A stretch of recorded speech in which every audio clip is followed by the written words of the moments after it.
Fellow Toastmasters and welcome guests. Have you ever pontificated about how you can make a significant difference in this world? I know I have. We are often ensconced in our lives, and we really do need to make changes. Questions like, should I further my education in order to pursue a more influential career? Should I get involved in politics? Should I deliberately associate with powerful people that can influence my life? Should I pay more time studying the news and social media and be just more aware? What would I love to accomplish but have not attempted? And should I start a nonprofit organization or become heavily involved in one? In truth, I have done a little of all of these things except one, politics. The price is just too high to go there. I would have to give up some of my honesty, I fear. One of the endeavors I have embarked upon is coming back to Toastmasters after a 20-year hiatus. Hopefully I can make a difference to some lives through this program via mentoring and by example. Recently, I developed my own website to share information, offer the services I provide, and highlight great speeches I've heard and seen. Most recently, however, I started a series of podcasts. Once, something I thought I would never do. The first topic was on COVID-19, followed by a panel discussion about climate change. And the latest episode was on the subject of racism in Canada. And you guessed it, I do not remain ensconced in simple topics. I've been taking on the biggies, and it doesn't require the panelists to be an expert. I give them some research material and they combine that with what they already know, and it's really easy to be a panelist. At first, I've decided to limit my panelists to Toastmasters, as this is a perfect venue to practice all your Toastmaster skills. The first step was to learn about the technical skills needed to pull this off. I used the advice of colleagues and simple podcast formats to add a podcast to my website. Then I decided on the topics we would use for the first 3 broadcasts, as I've just mentioned. Third, I asked for volunteers to serve as panelists. And it was easy. I had a lot of Toastmasters jump up. Finally, I put together the format of the productions and implemented them. You see, I believe that the first step to making a difference is to engage a meaningful dialogue about important items. Do not be on the sideline on these important issues. Dorothy Neville, an author, is quoted as saying, "The real art of conversation is not only to say the right thing at the right place at the right time, but to leave unsaid the wrong thing at the tempting moment, usually when we're in a bit of an anger." So I invite you to volunteer as a panelist for future podcasts. You and I can grow and learn together. After all, this is how Toastmasters works in the first place. Following are clips from 3 of the podcasts. I'm going to share my screen and we'll have a look at them.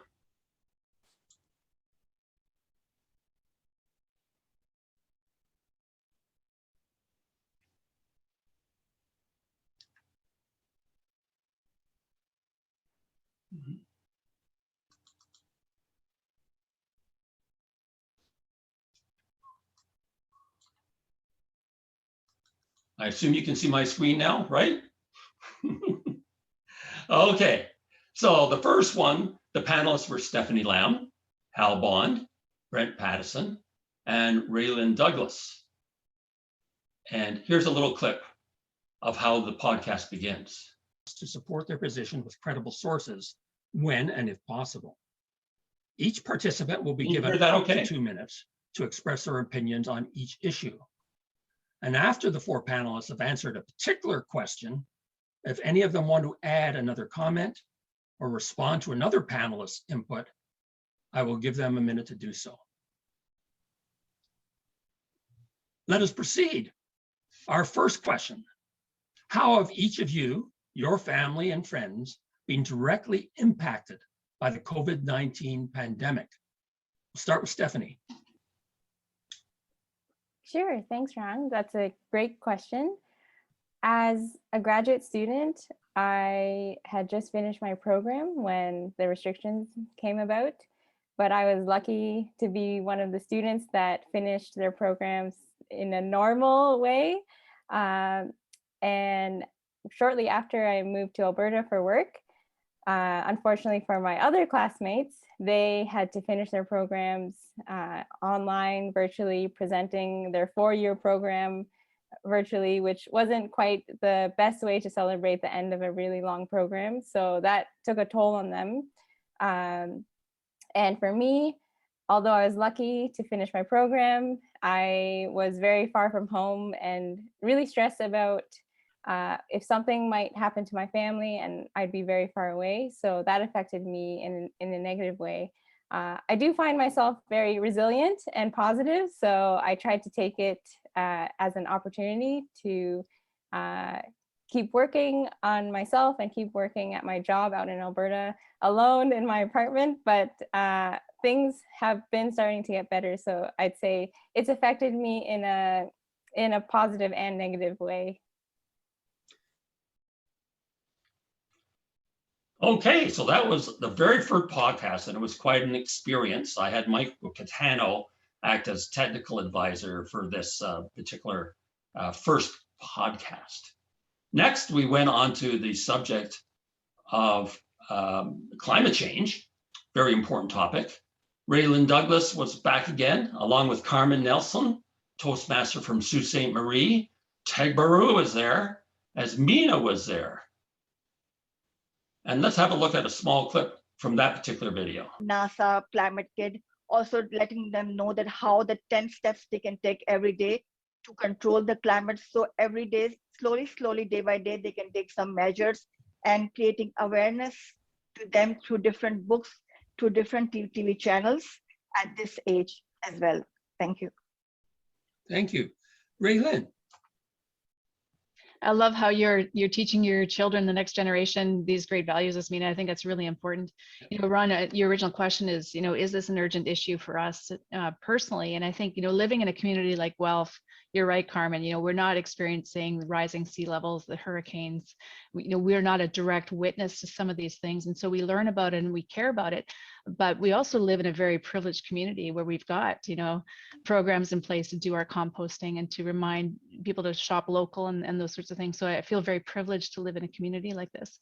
And one little bit of hope that I might offer when we talk about changing behavior, I don't know if you remember, you know, 20 years ago, driving down the highway and seeing litter all over the ditches. And my dad would get so mad and we'd stop, we'd be, you know, camping in the mountains and we'd have to stop and pick up litter from the ditch. I thought, what is going on here?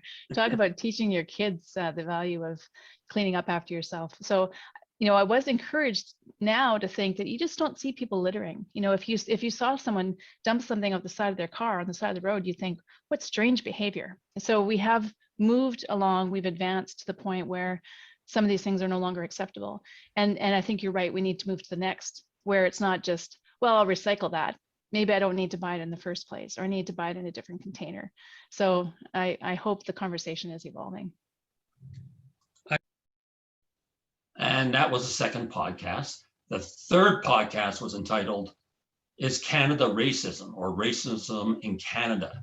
And for that particular podcast, we had Stephen Fung from Burloak Toastmasters, Asmina Galali back again, Carol Casavubu, and the big star was our very own Alvaro de la Mora. Exciting. You're gonna like Alvaro's performance here. Doctors and healthcare services was a racist country, and the racism is in healthcare system as well. Thank you. Okay, thank you, Asmina. Alvaro, your thoughts? Thanks so much, Ron. Well, most of the answers that I will give are based on my experience, on my point of view. I am not an expert in this topic. However, I enjoy talking about this. And asking your question, that is a really good one. I could say that I don't believe that Canada is a racist country. It could have racist people, yes, but I have some example that I can support my answer that why not Canada is a racist place is because I am here as a four-year student, and since I came here in 2011, I always feel welcome to the Canadian people and the people in the lab that I am working.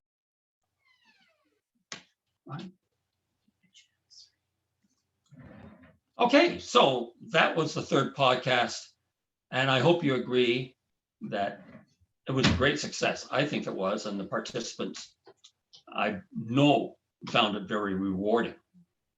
I'm in the process of scheduling the next podcast in this series and inviting members of all clubs to come and join me.